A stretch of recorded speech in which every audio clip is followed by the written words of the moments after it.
Gros plan à présent sur une opération qui doit permettre de recueillir des fonds pour la lutte contre le cancer et notamment pour aider le centre Eugène Marquis de Rennes.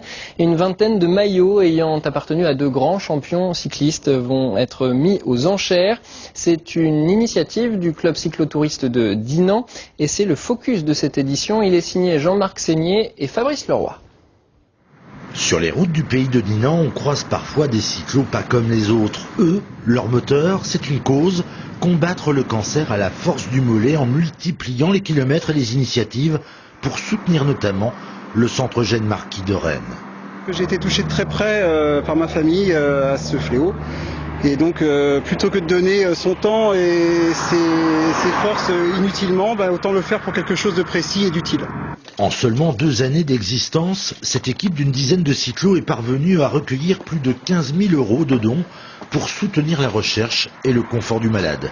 Et puis, une nouvelle idée a germé, voilà quelques semaines. Gianni Longo, Michael Chérel, Arnaud Gérard. Grâce à la générosité des champions cyclistes d'hier et d'aujourd'hui, le club va mettre aux enchères une vingtaine de maillots, dont quelques-uns appartiennent déjà à la légende. C'est la combinaison du dernier contre-la-montre du Tour 1985 à Vassilière qui nous a été offert par Bernard Hinault en personne. Et ça, c'est une pièce unique. C'est une pièce unique et avoir la combinaison du dernier vainqueur français du Tour de France, je crois que les enchères vont monter assez haut, je pense. Si le quintuple vainqueur du Tour de France a accepté d'offrir 2 pièces uniques, c'est qu'il est convaincu par la portée de cette opération.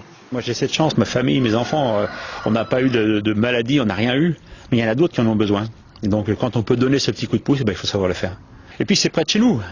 Bon, c'est bien de donner pour des associations nationales ou internationales, mais si demain on a un problème, on sera plus concerné par ceux qui sont autour de Rennes ou de Saint-Brieuc ou de Dinan que ceux qui sont à Paris. Donc si on peut aider ceux-là déjà, ce sera pas mal. Les enchères débutent le 15 novembre. Pour un mois, si les collectionneurs sont très généreux, le club Autrisquel aura réussi un joli pari du cœur.